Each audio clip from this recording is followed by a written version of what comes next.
Hey guys, so welcome back to my channel. It's Balong. Guys, nagbabalik na naman tayo sa another episode of Cook With Me by Serye. Tagal ko na din pala, no? It's been a week since nang huli kong luto ay yung parang nung nakaraang may bagyo pa. And yes, susunod dapat meron akong gagawing other dishes like extreme, yung parang iba sa mga panlasa ko naman. So, dapat magluluto sana ako ng kimchi sinigang. So, ayun, nag-decide ako sana na maghanap ng ingredients kasi ang nangyari, walang ingredients na nakita and so sad. Ang pinakakailangan ko is, yun pa yung wala. Alam mo yun, pakaramdam na naghahanap, hinahanap mo siya. As in, girl, alam niyo kung ano yun? Yung kimchi. Nakakaloka. Naghahanap ako ng kimchi sa Dali doon sa labasan. So far, nung nagtingin ako wala, ang nangyari is, lumipat. Story time muna to lumipat naman ako doon sa kabilang Dali. So nilakad ko lang kasi may Dali na malapit lang din dito na isa pa. Ay, parang hindi malapit yun. Parang 15 minutes ata yung walk. Yun. So nung punta naman ako doon, after ko bumili dito sa Dali na binibilhan ko, ang nangyari, wala din. So, para hindi masayang yung pagpunta ko doon, ang ginawa ko, bumili ako ng itlog na worth of 70 pesos na 10 peraso. So far, ayun. And napahiya pa ako ng kaunti kasi hindi ako nasabihan nung hindi ko rin naalala na bawal pala magdala na parang ibang products mismo doon sa loob ng store. So, di ba dapat pinapaiwan? So, ang nangyari bit-bit ko. So, pinacheck ko naman. Good thing nadala ko yung resibo. And for that, ayan, konting restocks tayo. Ito yung nabili ko sa kabila. Ayan, so bumili muna ako ng 10 pirasong itlog, tinapay, and saan ko lalagay ito? Ayan, so 470 lahat. Ayan, tapos bumili ako nitong mga to. Suka at toyo, dahil importante to. And also, meron din ako ditong biniling bawang kasi wala na akong bawang dito, guys. So, yung pagkahaba-habang listahan. And bumili din ako ng mantika. Ito, yan. Bumili din ako ng kape and ng yakisoba para sa mga pangtamad na luto. Dahil minsan, ako ay tinatamad magluto or di kaya tinatamad ng magkain, ganyan. So, yung ginagawa ko, nag-iinit na ako ng tubig para hindi na ako mahirapan pa. So, nasira yung isa kong sibuyas. Buti na meron pa ako isang sibuyas. Ay, dalawa. Yan. So, dahil nga may sibuyas pa ako dito, and yung isa ay kailangan ko nang itapon dahil nabulok na. Yan. Kailangan natin linisin tong lagayan natin, mga ate-ate. So, I got this. Yan. And, ayun, ito ang gagamitin natin. Shala, white onion talaga, day. Ito ay okay pa. So, ito ang gagamitin natin, white onion, hindi yung red. Dahil, bibili ako ng white onion, ng sibuyas ulit. Kasi sayang. Ito. Tikman ko nga to.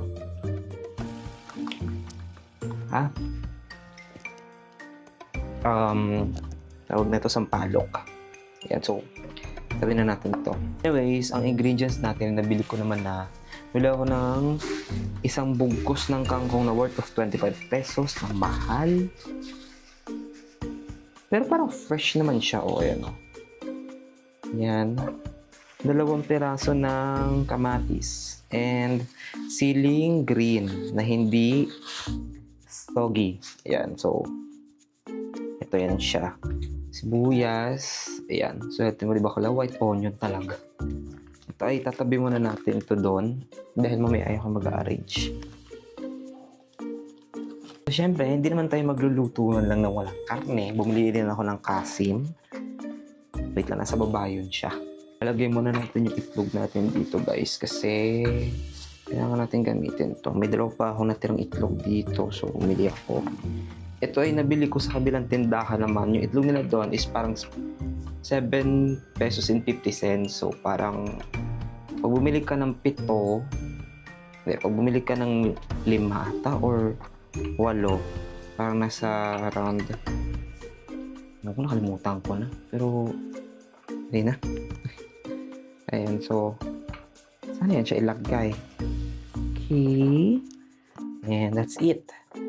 So, wala ako yung lagayan ng 12 na siya. So, isa na siyang 12 piraso. So, tcharan! Ano ito ilagay? Tabi ko lang muna ito dito dahil ito ay pang breakfast lang. So, plastic. So, meron tayo ditong kasim from Dali. And ito ang gagamitin natin. So, 175 ata ito isa. Yun. Let's go. And ako ay nagugutom na. So, ako muna ay magtatabi ng ating mga ingredients. So, ito ay itatabi ko muna dahil ito ay mamaya pa. So, uploaded na pala ang ating latest vlog nung tayo ay nag-midnight walk sa Maple Grove. So, kung hindi ka pa nakakapanood ng aking vlog, yan. Panoorin nyo na yan sa channel natin dito. So, after nito, nandun yun. So, let's go!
So, take guys, nyo dapat bibili sana ako. Kulang-kulang pa itong mga ingredients na meron ako dito. So, hindi dapat, bibili ako ng labanos, tsaka talong. Pero, wala na ako naabutan dahil nga, may inuna akong video. Ina-edit ko po na may mga vlogs ko na kailangan kong i-edit. Pero, yun, hindi ko na naabutan. Sa awa naman ng Diyos, may mga ilan-ilan pa. Kaso, yun nga yung pinaka-importante, hindi ko na nabili. I try my best na makabili nung kimchi. Kaso, wala na talaga eh. Ay ko. Ayun, so, sana meron silang restock para makagawa ako sa next vlog ko. Kasi yun talaga yung pinaplano kong sabaw. Ito ay perfect din sa maulan ngayon. And sa ngayon, di ba sobrang ulan. So, ito ang comfort food ko. Alam nyo guys, kwento ko lang to. Nung bata pa ako, kumbaga parang pag nagluluto yung nanay ko ng sinigang, as in, kumpleto sa ricados lahat yung niluto niya. Tapos ang paborito kong ingredients doon ay yung gulay doon is yung labanos. Kasi nga, puting ano siya. Tapos ang tawag namin doon, ostya. Yun. Kwento ko naman na din ito before, pero for everyone or para sa iba na hindi pa alam. Yun. And, noon ko, kasi nung bata ako, parang yung tinatawag namin na parang luxury na siguro sa amin makapagpaulam ng sinigang, adobo, although na ayun, hindi naman kasi kami ganun talagang tawag nito yung hindi naman kami yung total na mahirap. Kumbaga parang mas lang, nakakain naman kami sa isang araw, minsan dalawa, minsan swerte na yung 3. Pero madalas hindi. Kaya nga siguro sasabi ko minsan na parang swerte na siguro kapag nakakain kami ng masarap na tas yung Jollibee parang siguro yung Jollibee parang isang beses lang or parang kung may birthday, may okasyon, gano'n. And yun. And yung nanay ko dati, kumbaga parang ang unang punta ko ng Enchanted Kingdom nung bata ako. As in yun na yung huling nakapunta ako. huling punta ko, buhay pa yung mother ko, field trip namin yon. Kumbaga parang grade 1. So, yung nanay ko, kumbaga parang nag-ipon ata siya nung time na yun. Ang nangyari kasi, parang may in-announce sa amin na meron daw kami field trip. So, yun. I thought, and my thought, na hindi mangyayari yun. Kasi nga, alam ko wala kaming budget. Pero nagulat lang kay nanay ko is biglang labas. And hindi ko talaga in-expect na pupunta kami. Kasi nung una, parang wala na sa amor ko or sa amor ko na magkaroon ng field trip. Ganun. Tapos pag mula nun, yun, masasabi ko, nakapunta ka na ng Enchanted? Oo, parang ilang years na, parang bata pa ako. Pero ngayon, hindi. Pero kung yung makakapunta man ako ngayon, I think, siguro sasakyan ko lahat. Yun. Pero childhood memories ko talaga is makapunta ng Enchanted Kingdom, which is ginawa naman niya. Thank you naman kay mama kasi tinupad niya yung pangarap ko that time. Ganun. Pero sa panahon na to ngayon, kumbaga parang, awan ko, parang siguro hindi ko na din priority ang makapunta doon sa mga ganyan amusement park. Hindi dahil sa napuntahan mo na, pero kumbaga parang naiisip ko na lang yung pagod. Kayo guys, nakapunta na kayo, diba? Or I know some of you. Hindi ko na kasi wala din kasi akong balita kung magkano na yung entrance fee. Kasi dati parang, di ba may mga ride all you can doon na ticket. So, ayun, share ko lang. Ang ganda ng kangkong nila, iilan lang yung may mga butas. Pero, ewan ko, nung bata ako, ang turo sa akin nito ay kung papaano tawag nito, magtangkas ng kangkong. Sabi nila kung ano daw yung mga malalambot na part, yun daw yung kunin mo. So, naman, okay. Pero madalas dahon talaga. Kinukuha ko dito. And kung gano'ng karami to, gano'n din kaliit ang makukuha mo. Kaya siguro ganito kadami. Kasi nung bata ako, isa to sa mga tinitinda din namin, or parang nilalako ko sa probinsya. So, if any of you knows how to make this, alam nyo kung paano to. Tsaka mabilis lang kasi ito patubuin tong kangkong, lalo na kapag sa putikan or sa tubig. Yan. Tsaka ito din madalas pinapakain ko sa mga alagang baboy ng mga kamag-anak ko nung nandun pa ako sa poder nila. Kasi dati meron silang babuyan. Tapos ang tawag nito, ang trabaho ko minsan pagsapit ng gabi kasi may oras ng kain yung mga baboy, ako nagpapakain doon. Yun yung trabaho ko. Tapos gigising na umaga para mag-ikip. Ayun. And voila, may itlog ng kuhol ng apple snail. So, yun. Isa din sa kailangan yung tignan guys is yung mga dahon kung may mga nakasabit pa. And make sure na malilinisan nyo din to. Yan. Huwag nyo masyadong piliin yung maraming butas na. Pero kung hindi naman, kung ayaw nyo, di goods yan. Ayan.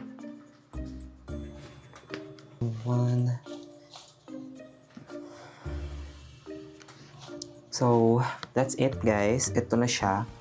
Yung gano'ng kalaming tangkay lang yung nagpapaano dito, yung parang katawad niya yung nagpapalami. Pero ito yan siya. At once na maluto to, wala na. Diliit na to. Ayan. Yun na yun siya. Isa. Wow. Wala na namang taba. So, this is the pork casing. So, tanggalin na natin yung mga malinis na yung natin guys, yung tadtaaran. Ganito lang talaga itsura niya. So, maliliit na cut lang para mas mabilis maluto.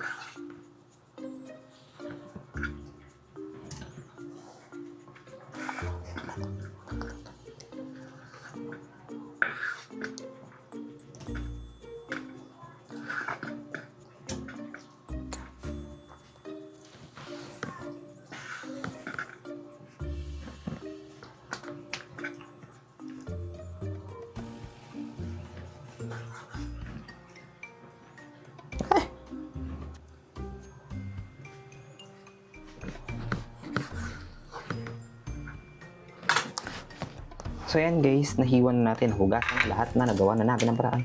Ginawa ko, i-marinate ko sa salt and pepper muna si pork. Kasi yun yung gusto ko lagi kapag ako pag nagluluto. I mean, ewan ko, ako lang ito eh. Bet ko siya kapag pag mga ganito, kahit may sabaw. Ano ito? Oh my God. Ayun, aberya. Pero bago yan, magre-refill lang muna tayo ng ating mga condiments. Refill muna tayo ng ating mga condiments kasi wala na akong toyo. Wala na din akong suka. At wala na din akong mantika. Ayan. Malinis naman to siya, pero parang ayoko. Parang gusto ko lagyan ng tubig saglit. Ito ang madalas lagi nauubos sa akin. Ewan ko ba. Pero kapag suka naman, ang ginagawa ko kasi sa suka guys, inilalagay ko yung suka sa sinaing ko kasi minsan, pag nagsasaing ako, marami or di kaya kumbaga parang ang ginagawa ko guys, since ako lang naman na mag-isa, sinasadya kong 2 cups or 1 cups lang. Pero pag gusto ko magtira ng kanin for tomorrow, ang ginagawa ko, naglalagay ako ng suka sa kanin. Parang iwas din panis and para medyo tumagal din yung shelf life nung kanin. Pero hindi naman tatagal talaga ng 1 week yan na kasi magmumukha lang talaga siyang hindi siya mapapanis kasi may suka. Sa toyo naman, wala madalas kong ginagawa dito, pinangahalo sa adobo. Yan, kaya kung mapapansin nyo, mas marami yung suka, ay yung toyo kaysa sa adobo. Yan yung suka kasi, ewan ko ba. Pero hindi ako mahilig sa suka. Ewan ko, acidic. Ayaw pag nakakaamoy din ako ng suka.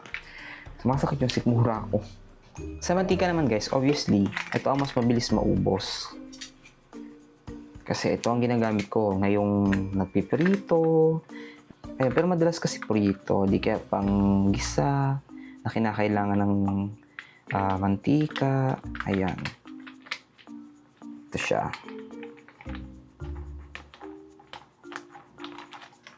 All goods. So, nasali na natin lahat ng ating mga condiments. At dahil dyan, magsa-start na tayo magluto dahil anong oras na. Take note guys, hindi pa ako nagsasaing. Ano na lang to. Ayan. So, may patis naman ako dito pang halo sa sinigang kaya hindi na ako mahihirapan. So, let's go! Okay guys, magbabago tayo ng angle. So, yung angle natin is ito, the usual angle. Pero parang feeling ko mas gusto ko ganito. Like, alam nyo na. This one. Ayan, para at least kita. So, tcharam! Ang mahiwaga nating pot. So, this is an ASMR. Mamaya-maya lang. Ngayon tayo magsa-start na. Ang hirap dukutin. Ayun. So, I think okay na to.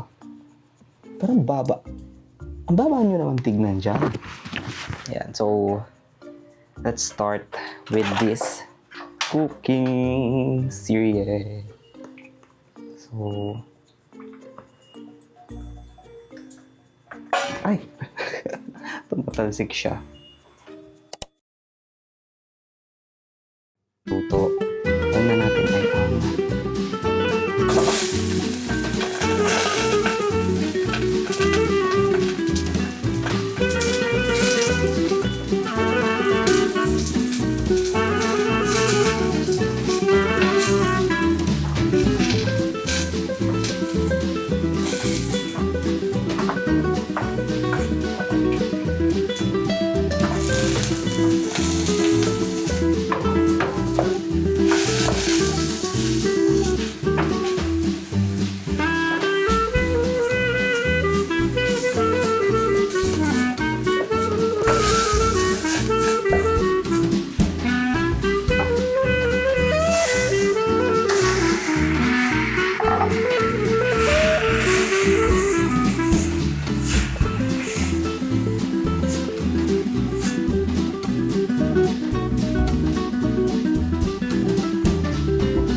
So, habang inaantay natin mag-simmer yung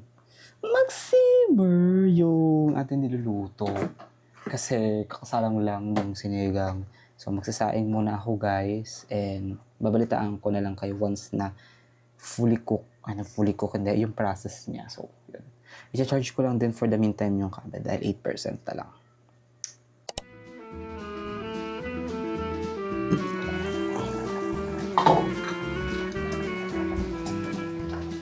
So, yes, yeah.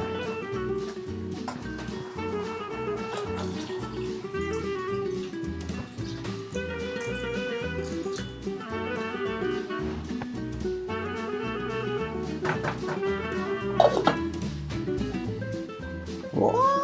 Kumukulo na siya. Ginaan. So, gagamit tayo guys ng Knorr Sinigang Original sa Sampalok.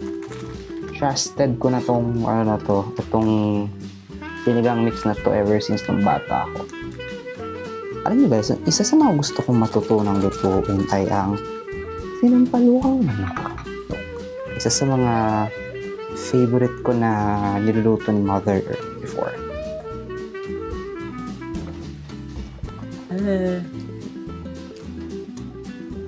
Wow. Ayan.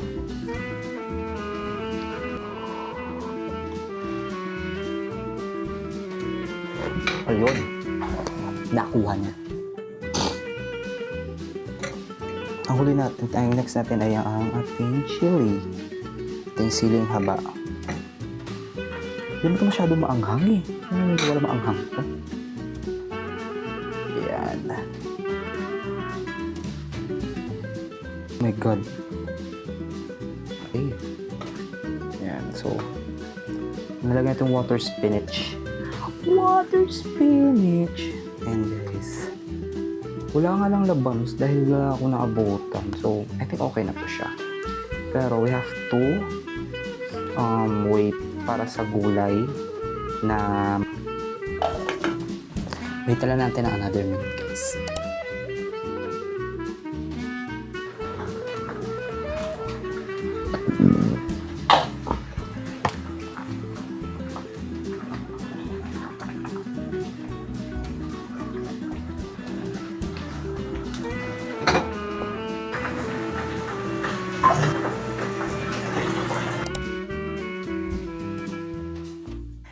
So, ayan guys, ang init. Diyos ko, nakakaloka. After ng mga ilang minuto natin pag-aantay, ay okay na siya.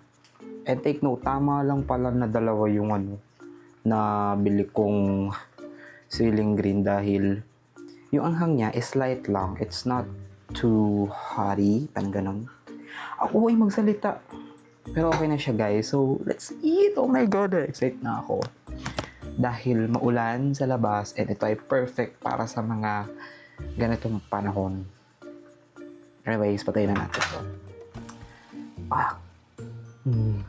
Ang bango niya. So, ang dami niya, ang dami sabaw. Makakain ko to siya hanggang bukas. So, let's go. And let's try this. Para bago yan guys, tayo ay magligpit muna ng ating pinaggamitan ng ating mga utensils kasi usually ganito kami dati guys sa bahay. Pero share ko lang din and ayun, para mas malinis tignan. Kung halimbawa yung mga ninyo, tawag na ito, yung mga kaldero, yung mga kutsilyo, nilinisan na muna bago kayo kumain kasi para hindi na siya madagdagan pa ng hugasin. Kung ganun ako pag halimbawa hindi na sa halimbawa pala, ayoko lang siguro maraming hugasin, parang gano'n. So, inuuna ko na talaga yung bago kumain, hugasan yung mga pinaggamitan, yung pinaglutuan para plato na lang. So, sana makatulong guys. So, share ko lang kasi I know some of you are hindi bet din ang paghuhugas. Makatangian din ata ng ibang tao. May hindi bet maghugas, may hindi bet maglaba. Kung di mo bet maglaba, bet mo maghugas, parang gano'n. Ako, hugasan ko muna ito. Para mamaya ay dire-diretso na tayo. For us.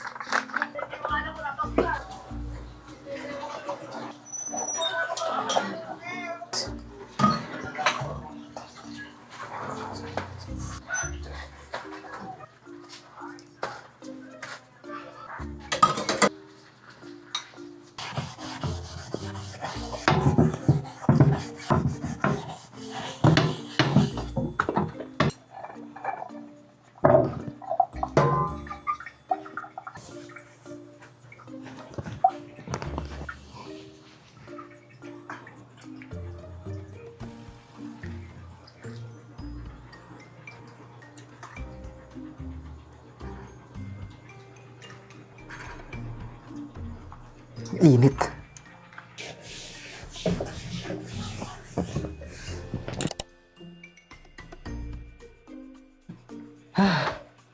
So, finally guys, tapos na ang ating mahaba-habang lutuan and this is it, pansit. Ayan. Tayo ay titikiman na natin to. So, ayan lang guys. Grabe. Sobrang, ano ko to, cravings. Pero kung may kimchi to, malamang, ano to, solve. Karne, tapos gulay. Ayan. Sabi ako lang, pero eto, perfect ngayong tag-ulan. Yes. Kaya tayo guys. So, di na ako nakapagtanggal ng apron kasi sobrang, parang ko na siya, natatakam na ako. Ay, mainit pa yung kanin, pero, yan, perfect with mainit na kanin.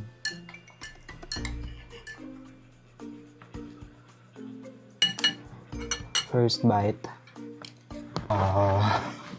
As in, tama lang yung ano, yung nilagay ko guys na ano, na siling mahaba. So, pwede na ako mag-asawa. Samahan nyo na ako. Legit lang. Yun lang, ang sarap niya. Kayo guys, try nyo na din ngayong tag-ulan. As in, perfecto siya. Kasi, hindi siya nakakaumay and pampa-refresh din ng ano, ng katawan. Like, feeling ko ang presko niya kapag kinain. That's it. Eh mo, kahit din mainit, ito din, isa sa mga favorite ko, kahit mainit din, tag-init, bet na bet ko rin to. Anyways, guys, maraming salamat sa pagsama sa aking video. Sa gabing ito, ay huwag niyo kalimutan mag-like and share this video. And also, mag-comment kayo sa baba kung ano mga favorite dishes niyo tuwing tag-ulan. Tama ba?